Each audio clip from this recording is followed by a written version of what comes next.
Hello, my dear friends.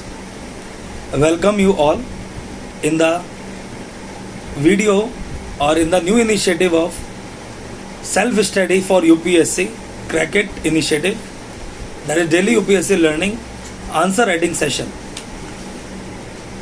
This is Ankit Kumar, Director of Aspire IAS, and I helped and guide so many students who now becoming the part of their prestigious UPSC career. Some are IPS, some are IAS. तो हम लोगों ने देखा कि क्या होता है कि हम आंसर नहीं लिख पाते हैं. तो if you are a new, that's a viewer of my channel, I already uploaded one video regarding introductory part where I exchanged the experience of my students as well as me myself कि what exactly were the reason that people disqualified in the mains and what are the common problems. जैसे मैंने बताया time management नहीं होता, बहुत सारा material है उसको हम कंसोलिडेट नहीं कर पाते. तो आज हम डिस्कस करेंगे कि what are the 8 major pillars which anybody can not forget if you really want to get good marks. तो आज हम 8 पिलर की तरफ काम करेंगे and whatever 8 pillars I am discussing all are available in the below description. तो in every video हम below description में मेंशन करेंगे what I discussed in a very core format, ताकि आप घर पर उसके नोट्स बना सके और उन चीजों को दिमाग में याद रखें. So many people are scoring different marks in different paper, but my perspective is that in the present knowledge, if you are struggling in the mains, you need in every paper 15 to 20 marks extra. और ये 20 से 15 number और 15 से 20 number extra कैसे दिए जाएं और कैसे लाए जाएं, उसी के बारे में आज हम डिस्कस करेंगे. But if you follow my directions, you can increase 80 marks in a particular type of UPSC attempt. और ये 80 मार्क्स आपको आउट से इन कर सकते हैं. अगर आप इन होंगे तो आपकी 500 to 300 रैंक्स लगवा सकते हैं and if you are in the 300 rank आपको टॉप 50 में ला सकते हैं. तो always remember one thing, humanities के साथ एक बहुत अच्छी बात है कि in humanities you are never getting 0, इधर you are never getting 10 out of 10. इसका मतलब you are getting average marks. हर बच्चा जो मेंस लिखने जाता है he is having some content obviously, but what is the guarantee that he can use a particular type of content as per the demand of the question? क्या वो उस particular 7 minute में अपनी हर चीज को जोड़ पाएगा जो क्वेश्चन में पूछा है? यही तो पार्ट है. तो mains examination is not the game of content और what you are writing and how much points you are delivering. It is the overall examination to check the maturity of mind, the multi dimensional connectivity and how smoothly you express your answer in front of the examiner who is not knowing that who you are. You are a CA, a doctor, a engineer, a IITN or NIT or a PhD or MBA. वो नहीं जानता. उसको तो आपके answer से जज करना है whether you are a mature personality or not. That's why something are very critical to learn. इसलिए आज हम ये 8 पिलर का बैच आपके लिए लेके आए हैं. तो all the serious students, please do not take it this particular video in a superficial manner. अगर आप सुन रहे हैं तो इसे पूरा जरूर सुनिएगा, क्योंकि ये जो मैं मेहनत कर रहा हूं it is only for you, you and you, nothing else. तो try to understand. मेरे से बहुत सारे बच्चे पूछते हैं, those who are my old students, they can tell you better that sir is one of the particular person who gave more emphasis upon writing skills. और हमने अपने राइटिंग स्किल्स में ये पर्टिकुलर लेवल हासिल किया है that people in our classes scored one of the highest marks ranging from 410 marks to 492 marks also. Saloni Rai, Nandini to Vinod Duhan. All these people scored absolutely good marks. Aditya Vikram Irani, Reshma, all these people were the part of Aspire Writing Skill Batch. In the lockdown, I am providing these services to my students ताकि वो ध्यान रख सके क्या है. तो सबसे पहले तो बात याद ये रखना है, हमें एक नेचुरल राइटर बनना है. When we went to the examination hall, we were guided by preconceived notion and information. और हमने जो 6-7 महीने में इंफॉर्मेशन पढ़ी होती है, हम अपने माइंड पर वही जोड़ लगाते हैं कि वही इंफॉर्मेशन सामने निकल के आए. And if some points you are not in a condition to recall, आप प्रेशर ले जाते हो और ये प्रेशर ही आपको मार देता है. That's why I am saying make your mind free and be a natural writer. आने दो, आपने पढ़ाई आज से शुरू नहीं करी है. Your studies started from 5th class. तो अपने माइंड को फ्री छोड़ो और 5th क्लास से लेकर आज तक का आने दो. when it will come you automatically will write in a good manner, but this is not the part of a pillar. तो अभी स्टार्ट करते हैं what exactly are the pillars. तो in the below description we discuss this pillar. तो सबसे पहले हम एक पिलर की बात करते हैं, how to sell your answer. आप कहोगे सर ये क्या बात कर रहे हो? Yes, I am correct. Examiner is checking 300 copies. He is also having his own life. He is provided with very less remuneration. Then what is the interest?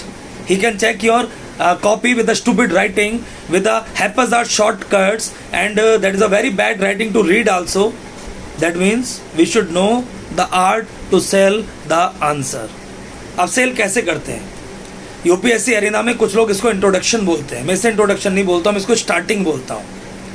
Only the starting makes a person to stick on your copy, and only through starting you can generate the interest कि sir I am a person who is different from others, please read my whole answer. कुछ example के through आपको समझाने की कोशिश करता हूँ how to sell your question. एक क्वेश्चन आए, सपोज एक क्वेश्चन लेते हैं. क्वेश्चन उन्होंने पूछा कि in the recent time the government talks about value education rather than value of education. According to you, in the present socio-economic and social system and economic crisis, India as a country need value education or value of education? Critically discuss. आप सब लोग 2 minute लीजिए, video को pause कीजिए और सोचिए, फिर मैं बताता हूँ. सिर्फ स्टार्टिंग की 5-6 लाइनें और एक ट्रांजिशन लाइन लिखिएगा, पूरा आंसर मत लिखिएगा. Then only I can tell you how to sell your answer. Please think for 2 minutes. सोच लिया होगा. अब मैं बताता हूं मैं कैसे लिखता. मैं इस तरह से लिखता, from the Vedic times India become a prominent hub for education. Education has been the critical part of India society and their development. Therefore the same India was associated with Taxila which is now the part of western part Pakistan Afghanistan, and the same particular type of India was the part of Nalanda. Over a period of time education system was modified by Britishers towards administration, but after independence, because of the society and reform of the society, especially after Kathua and the Kathua like incident, we talks about value education where ICSE board and other education board introduced the moral education. But in the recent time, value education cannot yield the result. If we want the result in the socio-political setup, we need the value of education. ये मेरी starting की 3 लाइनें होती. उसके बाद मैं example देता. For example, value education says petroleum is precious. Petroleum is responsible regarding climate change, therefore we cannot burn the petrol. But value of education providing the understanding that a single drop of petrol took millions of years to generate. We humans are not in the condition to produce the petrol. Whatever we are paying is the exploration and transportation cost. Therefore, it is not my right to blindly exploit and burn this petroleum reserves because it is a natural resource and we should respect the nature. This is value of education. इसी तरह से हम इसमें और बहुत सारे example put up कर सकते हैं कि we are cleaning the particular type of road और house because of the government obligation and the moral, that is the obligation regarding cleaning of the house under Swachh Bharat Abhiyan. But the day when without Swachh Bharat Abhiyan people can understand what is the significance of the cleaning in the nearby area, as it prevent bacterial and other infectious disease, even it can promote positive environment, is a value of education. तो मेरे viewers और मेरे student समझ पा रहे होंगे कि मैं क्या बोलने की कोशिश कर रहा हूँ. मैं ये बोलने की कोशिश कर रहा हूँ that you should make your answer sellable by writing up to the point marks, good examples, and your starting should be different from others and it is within the context of the answer. Then only examiner will stay on your answer, read it comfortably, and then give you the marks 1 or 2 extra than others. And if we are successful by getting 1 or 2 marks extra, even in 10 questions, we are getting 20 marks extra than others. This is the major philosophy behind the first pillar.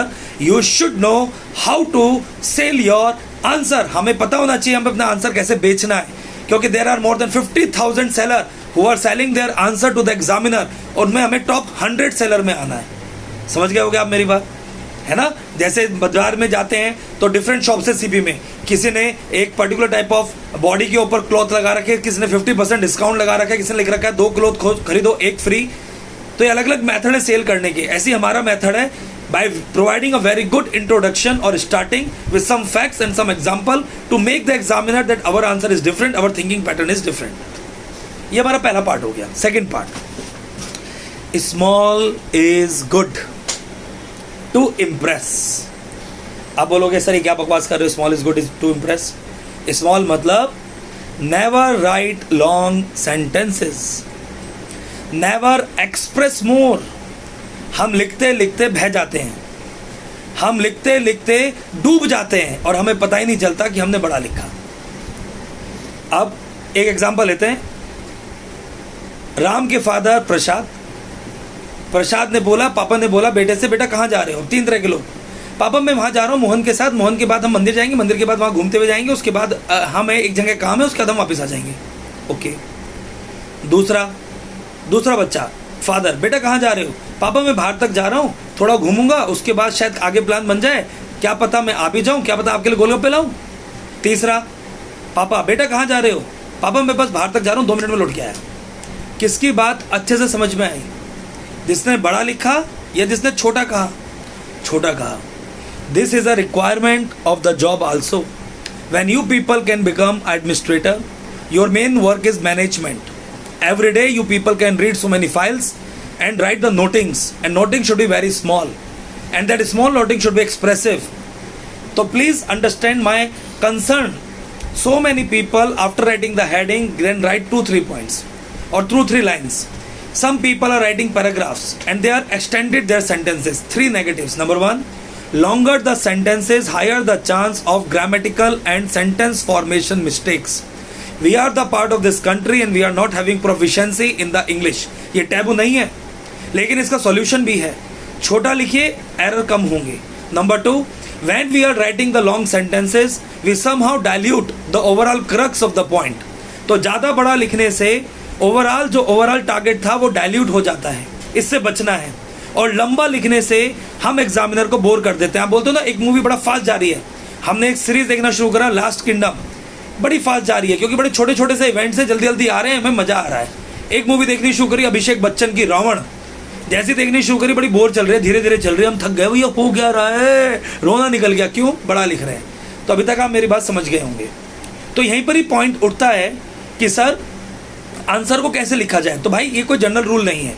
Answer को लिखने के लिए paragraph, points, transition paragraph, points and way forward in points और paragraph. That means you should write a small sentences. अगर point भी लिख रहे हो तो एक मेजर हेडिंग दो, उसके आगे उसका सिर्फ 1 लाइन लिखो, इससे ऊपर नहीं लिखना है। यार कितना भी ज्यादा लिख लेना वो क्वेश्चन 15 से 25 नंबर का नहीं बन जाएगा। समझ गए होगे मेरी बात, है ना? तो please understand this thing, energy के साथ सुनो, पूरे बल के साथ सुनो, और बस एक दिमाग में बात रखो, लंबा नहीं लिखना है बिल्कुल भी। लंबा लिखते साथ गड़बड़ हो जाएगी। छोटा लिखना है, प्यारा लिखना है, समझदारी से लिखना है, दिमाग पर इंपैक्ट बनेगा। Are you understanding my point? Very good. After this the third important pillar is coming. The third important pillar regarding the answer writing is what is asked, and it should not be what you are or what you are knowing. आप बोलोगे sir क्या बोल रहे हो? इसका मतलब वो लिखना है जो पूछा गया है, वो नहीं लिखना है जो आपको आता है। यहीं पर एक डायलेमा जनरेट होता है। हम सब बच्चे बहुत कुछ पढ़ के गए होते हैं। Under this we are having the ideas about so many things. जैसे कुछ कीवर्ड दिखते हैं, हमारा माइंड 3 आवर्स के प्रेशर में होता है, हमारा माइंड रिजल्ट लाने के प्रेशर में होता है, और उस समय हम एग्जाम को क्वालिटी नहीं बनाते हैं, क्वांटिटी बना देते हैं। And in majority of the answer out of 20, in maximum 10 और 12, we are writing what we are knowing, we are not writing what UPSC has been asked. तो ट्राई टू अंडरस्टैंड, हमें वो लिखना है जो यूपीएससी ने पूछा। थोड़ा सा एग्जाम्पल दूंगा, प्लीज ध्यान से सुनना। 2019 में क्वेश्चन पूछा गया, पूरा एग्जैक्ट लैंग्वेज तो नहीं है लेकिन जिस्ट बताता हूं कि in the recent time USA is maintaining a relationship with India where himself USA is not knowing where he can put India, because on the one side they are restricting India to do the trade with, so to do not do the trade with Iran, but on the other side they are not saying anything regarding S-400 deal with Russia. तो बड़ा जबरदस्त question आया था। अब बच्चे ने इसमें 3 चीजें पकड़ी, यूएसए, रशिया ईरान, और बच्चे ने लिखना शुरू कर दिया हैप्परजार्डली, यूएसए ने रिसेंटली बोला, ईरान ने ये करा वो करा। ये तो क्वेश्चन था ही नहीं। क्वेश्चन तो था कि भाई यूएसए बड़ा कंफ्यूज चल रहा है, यूएसए भाई बड़ा कंफ्यूज चल रहा है, उसको पता ही नहीं चल रहा है इंडिया को कहाँ पुट अप करे। उसमें हमसे एनालिसिस मांगा था, तो मैं आपके सामने एक एनालिसिस देता हूँ। अच्छा लगे तो ठोक कर लाइक बजाना, ठोक कर लाइक करना, क्योंकि ये मेहनत मैं आपके लिए कर रहा हूँ, और ना अच्छा लगे डिसलाइक करना, कोई दिक्कत की बात नहीं। तो आगे की तरफ बढ़ते हैं, ध्यान से सुनना। इस आंसर को लिखने के लिए बहुत इंटेलेक्चुअल कैपेसिटी चाहिए, नॉट एनी बुक और मैगजीन। इसको हमें बैक से स्टार्ट करना है, तो हम इसको इस तरह से स्टार्ट करेंगे। After the cold war era, India was a prominent ally of USSR and Russia. Therefore, USA always considered India as a subordinate ally. Even after the Operation Smiling Buddha, the USA under administration of various presidents, mainly Bush, provided the good restriction, and Clinton administration mainly economic restrictions over India. But in 21st century, especially after subprime crisis, the world order has been changing and power has been shifting from Atlantic to Indo-Pacific zone, particularly India and China. ये वही हो गया introduction, cell your answer, वो impress हो जाएगा। The ties between India and USA starts improving from 2005. Indo-USA civil nuclear agreement, when USA provided special waiver to India under IAEA। बिना facts के number नहीं मिलेंगे। After 2005, the global symmetry and the world geopolitics has been changing. Xi Jinping and Hu Jintao came out with the OBOR policy, assertive China policy, economic imperialism, and China is now capturing majority of the world countries from Asia to Europe to Africa, even reaching towards Atlantic. Pakistan, who was traditionally the ally of USA, even after Taliban and the Taliban related attack regarding terrorism, Pakistan signed the agreement, Kerry-Lugar bill, and providing the kick letter agreement, which gives Pakistan a good amount of dollars from USA to provide the accessibility of Afghanistan. But the same China came out with a holistic policy in the form of CPEC, which diverted Pakistan from USA to China bloc. Under this regard, USA is highlighting the significance of India from 2005 onwards, initially economic and now the strategic as well as diplomatic. That's why in the last 10 years a series of agreement took place. ये मैं point में लिखूंगा 1, 2, 3, 4. Number 1, 2+2 dialogue, in which USA provided at part treatment to India for the first time. India already had this 2+2 dialogue with Japan as well as Australia. Number 2, quadrilateral grouping. Under quadrilateral grouping, Japan, Australia, India and USA are the part working regarding Indo-Pacific, which according to analysts is countering USA. छोटा और बढ़िया. Number 3, in 2018 and 19, USA become the largest defense partner of India. Number 4, USA open a specialized office for India in the Pentagon regarding the strategic office. But on the other side, the same India and USA are not having good ties regarding the suspension of GSP. There is a general system of preference trade war regarding Harley Davidson and dairy products. Even in WTO and World Bank, USA want India the status of developed countries by decreasing their assistance. Even the USA is not agreeing with India regarding climate change talks. But on the other side, China is with India regarding global talks. In recent time, only USA pressurized India to degrade their ties with the traditional partner, that is Iran. And the same USA generate the pressure over India regarding the Russia. But India on the other side maintain their overall strategy, that is multi-vector diplomacy, under which India says we can maintain the equal ties with all the partners. It is you who need me, it is not me who need you. Under this respect, India is maintaining their logical rational ties and generate the confusion in the eyes of the USA that USA is not in a condition to destroy India. Even the same USA is not in a condition to leave India because of their own interest in the Indo-Pacific zone, especially after the global pandemic, COVID and others. Now the India's significance is increasing because the increasing proxy war between USA and China, and in the near future, only China has the power to become global and threaten the US economy and system. Under this regard, US said anyhow demand India and India's overall domination in the form of market, in the form of demand, in the form of strategic location and overall diplomacy guided by non-aligned and Asia regional open regional activity. Jai Hind, Jai Bharat. So this is one of the critical analysis कि जो पूछा गया है वो बताइए, वो मत बताइए जो आपको आता है। ऐसे एक एग्जांपल और है, 2017 में क्वेश्चन आया, what characteristics can be assigned, what characteristics can be assigned to monsoon climate that succeed in feeding more than 50% of world population regarding in monsoon Asia. बच्चे कंफ्यूज कि फीडिंग क्या पूछ रहे हैं, 50%। लोगों ने एग्रीकल्चर लिखना शुरू कर दिया, वेजिटेशन, क्लाइमेट चेंज, मानसून। कोई ये नहीं समझ पाया कि इन्होंने ये क्वेश्चन इनडायरेक्टली कॉपन्स का पूछा है। एनसीईआरटी में कॉपन्स ने दे रखा है M, capital A small M regarding monsoon, तो इन्होंने उसकी कैरेक्टरिस्टिक्स पूछा।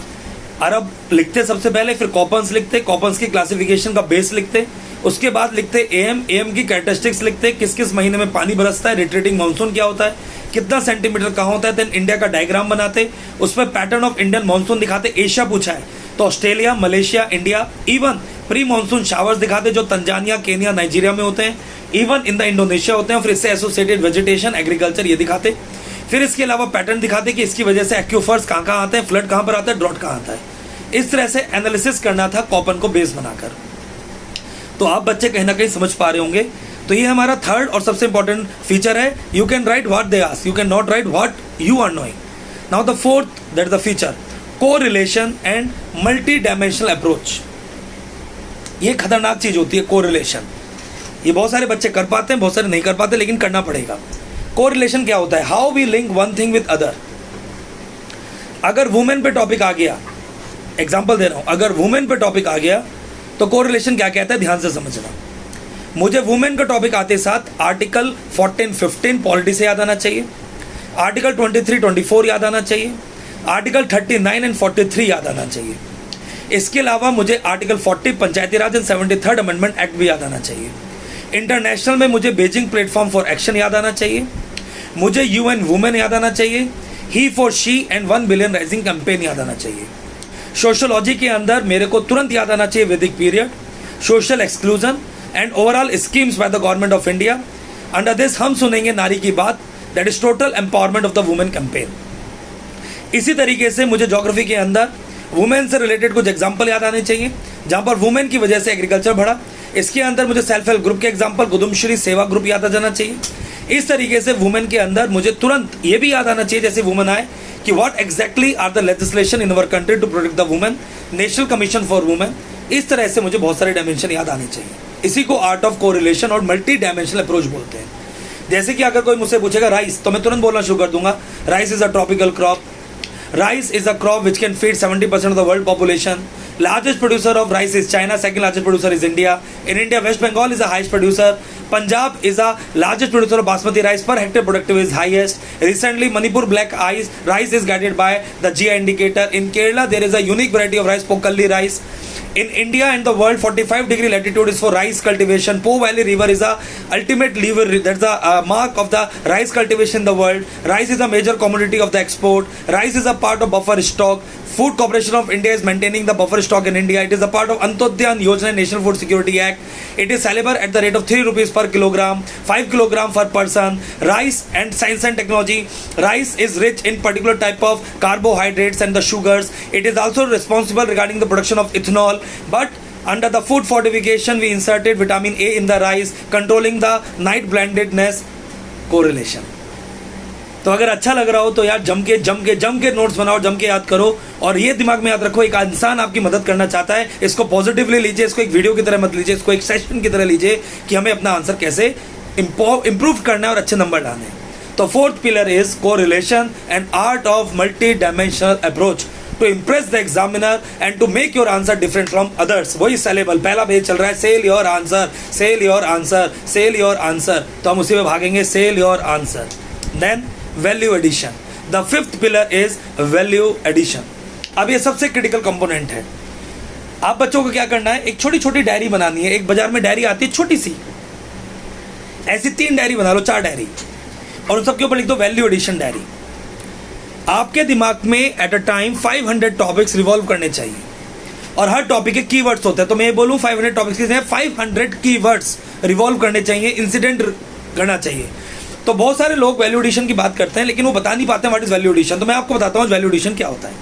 पहले तो याद रखना, value addition means which make your answer different from others. जैसे फूड प्रोसेसिंग में वैल्यू एडिशन होता है कि हमने एक पर्टिकुलर खीर बनाया, उसमें गुलाब जल डाल दिया, केवड़ा डाल दिया, वैल्यू एडिशन हो गया, स्वाद आ गया मजेदार। बाकी आदमी, एक आंटी ने सिंपल खीर बनाई, तो हमें किसकी खीर पसंद आएगी? उन आंटी की।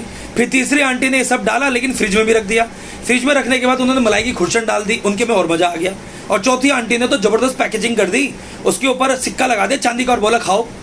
अब किसके आंसर में जाएगा? सबने खीर बनाई है, लेकिन जो चौथी आंटी है ना, उसने खीर भी बनाई, केवड़ा भी डाला, उसके ऊपर चांदी का सिक्का भी लगाया, बढ़िया सी पैकेजिंग भी करो, फ्रिज में एकदम कूल्ड करके खिलाया।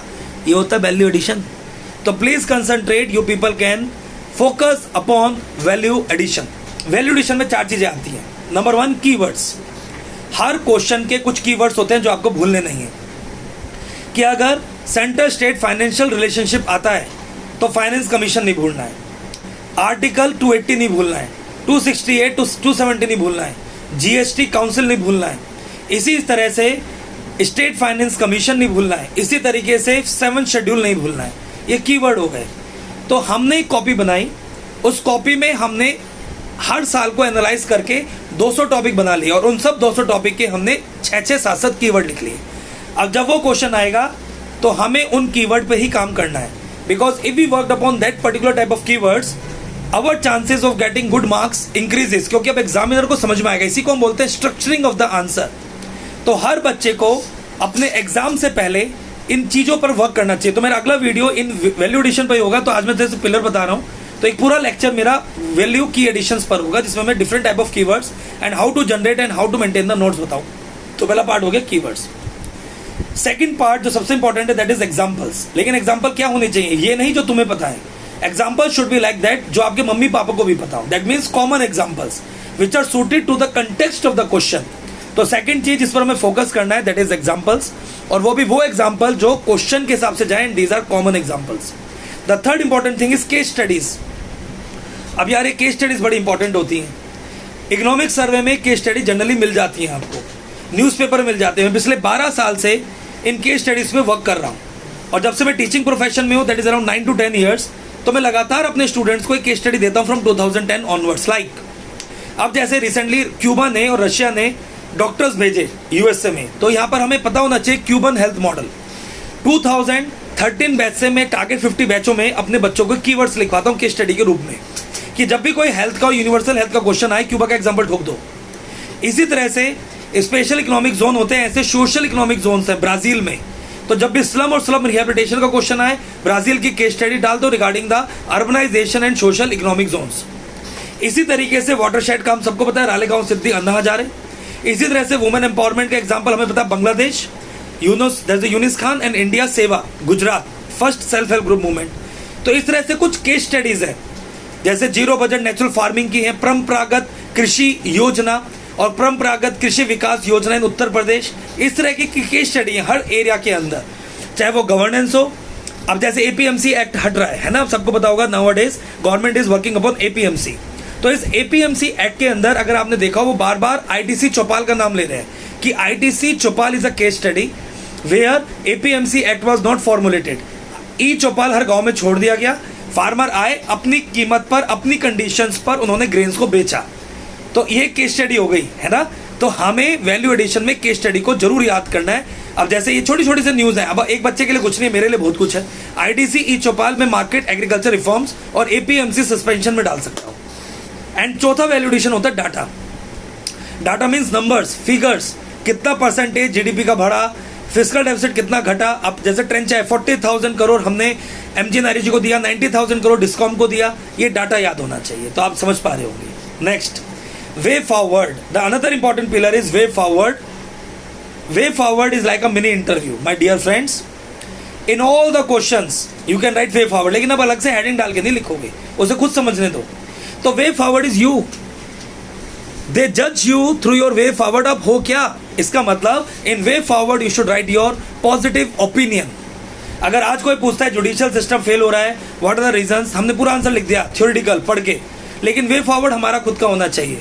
That judiciary is one of the vital pillar for establishing the democracy, but the same judiciary who select their own people as a human resource, hide themselves from RTI, no accountability, can decrease the overall accountability as well as the overall morale of the citizens of the country who believe the judiciary. Even the pending cases example that judiciary is not working under this regard. We should take the overall example of USA. We should take the example of Russia. Even we should take the example of South Africa. By maintaining the judiciary at utmost level, it is a time in the 21st century when we talks about structural reforms in the economy, political system. We should also talk about the generation reforms within the judiciary to maintain judiciary at the utmost level, transparent, independent and objective. जय हिंद. ये होता way forward. तो एक ही चीज को हम कई तरीके से लिख सकते हैं. वे फॉरवर्ड हमारी पर्सनैलिटी दिखाता है और वे फॉरवर्ड रटा रटाया नहीं होना चाहिए. आप इसे रट नहीं सकते हैं. तो you should have the views about 500 contemporary topics and you should have your own opinion, क्योंकि ये सेम ओपिनियन आपको इंटरव्यू में भी मदद करेगी. Because interview is nothing, 90% is way forward. वो आपसे हर चीज में आपका ओपिनियन पूछते हैं. तो हमें 15 मार्क का क्वेश्चन में तो खासकर अपना वे फॉरवर्ड लिखना चाहिए, जो आपकी एक मिनी पर्सनैलिटी है और इस पर आप थिंक करेंगे, रीड नहीं करेंगे. मैं फिर से बोल रहा हूँ, you should not read, you should think. क्या होना चाहिए आपके हिसाब से. अब आप इतने इंटेलिजेंट हो, आपके अपने व्यू हैं और उससे डरो मत कि वो चिढ़ के नंबर काट देंगे. आप एंटी गवर्नमेंट भी लिख सकते हो because it is your on view. तो आपको अगर अच्छा लग रहा हो तो यार जरूर इस वीडियो को रीच बढ़ाएं, उन सब बच्चों के साथ शेयर करें जो कहीं ना कहीं डिफिकल्टी फेस कर रहे हैं रिगार्डिंग द मेंस एग्जामिनेशन. तो this channel is very new, very low subscriber base. तो ये आपके ऊपर है कि आप मेरी गुरु दीक्षिणा इस रूप में दीजिए कि इसको सुनिए, नोट्स बनाइए, रिवाइज कीजिए, कंसिस्टेंसी दिखाइए और उसकी रीच बढ़ाइए. मुझे और कुछ नहीं चाहिए. Next, all question is necessary. All question is necessary according to subject wise analysis. अब क्या मतलब हुआ? सब इंपॉर्टेंट है. If you somehow skip 2 question in every paper, you are getting the loss of 8 questions. If we are taking the average of 8 question 12 marks, that means you lost around 100 marks. और इस 100 marks की कोई recovery नहीं है. इसका मतलब चाहे कुछ भी हो जाए, we can complete our answer. एक आंसर में ज़्यादा लिख दोगे ज़्यादा नंबर नहीं मिलेंगे, लेकिन एक आंसर में अगर कुछ बचा के दूसरे आंसर में डाल दोगे तो चांसेस है 2 नंबर मिल जाए. तो please believe me, you should practice in that manner that you should have the power and capability to sustain for 3 hours, then again 3 hours without pain in the hands. ये वही बता सकता है जिसने paper लिखा हो, without fatigue, without hyperness, without cut-offs. और आप पूरा पेपर क्वेश्चन नंबर 1 और क्वेश्चन नंबर 20 सेम क्वालिटी के होने चाहिए, सेम टाइप ऑफ टेम्परामेंट रहना चाहिए, 2 मिनट पहले कंप्लीट होना चाहिए और आप किसी भी क्वेश्चन में ज़्यादा नहीं लिखेंगे. सेकेंड पार्ट, सब्जेक्ट वाइज क्या होता है.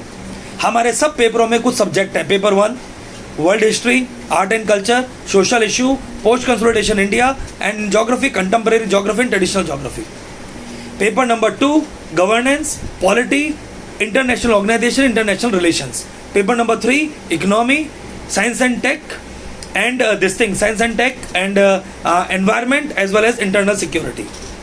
एग्जाम्पल देता हूँ. अगर पोर्ट्स पेपर 1 में पूछा गया है तो आप उसको इकोनॉमिक्स नहीं लिखेंगे, सागरमाला प्रोजेक्ट. आप उसमें ज्योग्राफी लिखेंगे. Submergent coast, emergent coast, 6 ports here, 6 port here. What are the geographical advantage? Overall catchment which is also known as heartland of a particular type of port, जिसको हिंटरलैंड भी बोला जाता है. Outports, port of call, deep port, Vizhinjam और आखिरी में थोड़ा सा इकोनॉमिक सिग्निफिकेंस आप लिख सकते हैं. लेकिन अगर यही पोर्ट का क्वेश्चन पेपर 3 में आता है तो infrastructure, port development in India, cargo, trade, India's maritime policy 2020, South Korea, Germany as a partner, Sagarmala, integration with the inland waterways, 7500 coast line, coastal economic zones. समझ पा रहे होंगे. तो हमें सब्जेक्ट का टेम्परामेंट देना है. अगर MG and RJ पेपर 1 में आ जाए तो हम इसमें सोशल डायमेंशन लिखने हैं. सेम MG and RJ अगर पेपर 2 में आ जाए तो हमें पंचायती राज लिख के आना है. ज़्यादा लिखना सब है लेकिन ज़्यादा इस पर लिखना है. और अगर पेपर 3 में MG and RJ आ जाए तो हमें rural economy, multiplier effect, inflation and rural employment लिख के आना है. तो आप बच्चे समझ रहे होंगे मैं क्या कहने की कोशिश कर रहा हूँ, है ना. इसके बाद अनदर इंपॉर्टेंट डायमेंशन आता है नो कटिंग्स. सबसे इंपॉर्टेंट पार्ट है. हम में से बहुत बच्चों को आदत होती है we are doing generally cuttings. ना, बिल्कुल नहीं. If you are not controlling your cuttings according to the UPSC, it is a symbol of confuse personality. क्योंकि जो कंफ्यूज लोग होते हैं वही काटते हैं. ऐसा फ्लो बनाओ कि अगर कुछ गलत भी लिख जाओ तो उसको ओवरकम कर जाओ, बट कोशिश करो कि कटिंग ना करो. Number 2 underline.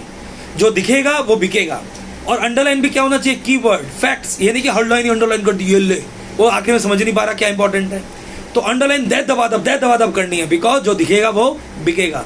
तो no cuttings, underline and beautiful examples. It is a part of presentation जो आपको करना है. And now the last part which is very important, how to attempt the paper.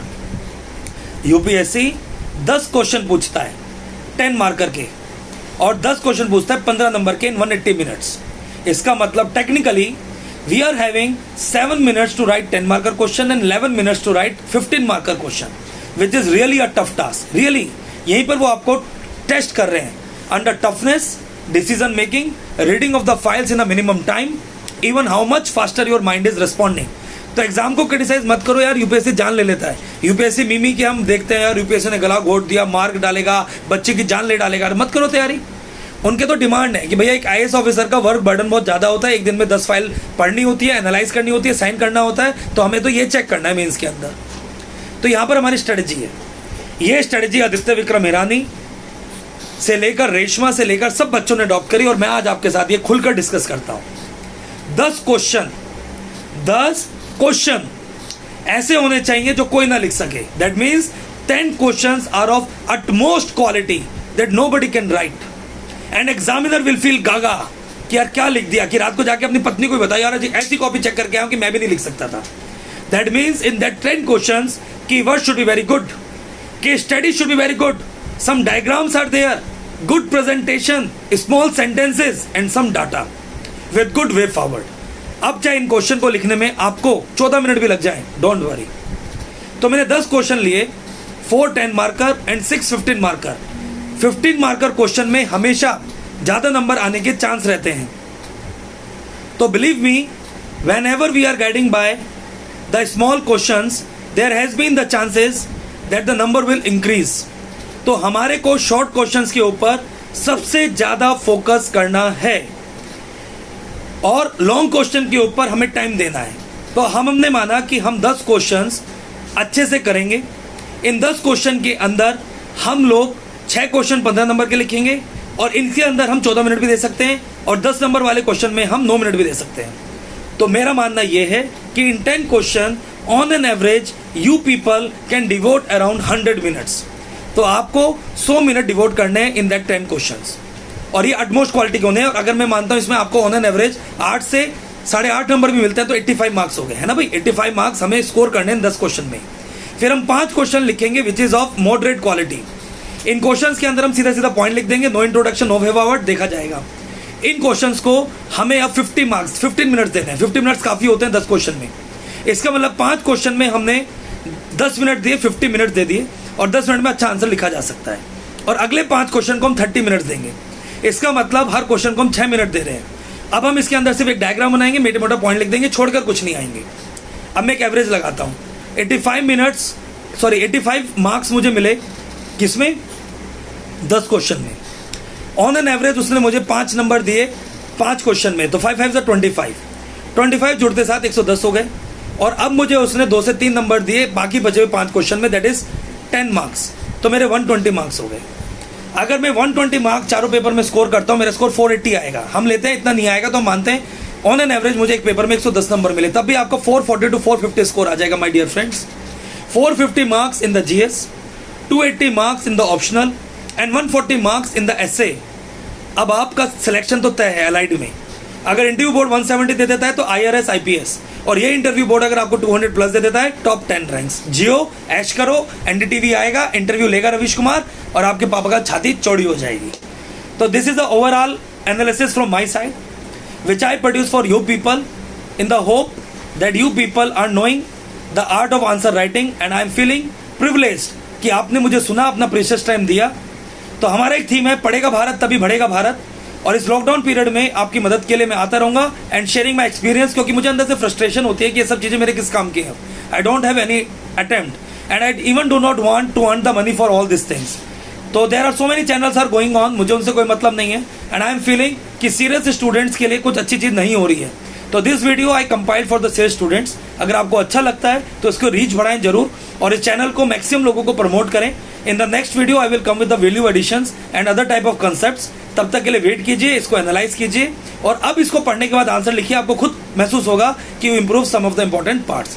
Thank you so much for listening me Every day in the morning 5:30 I came out with the Learn PT Trick batch and 9:30 every day 1 hour to newspaper. इसको जरूर सुने सब बच्चे जो mains लिख रहे हैं, आपको एनालिसिस मिलेगा. Thank you so much. जय हिंद, जय भारत, नमस्ते.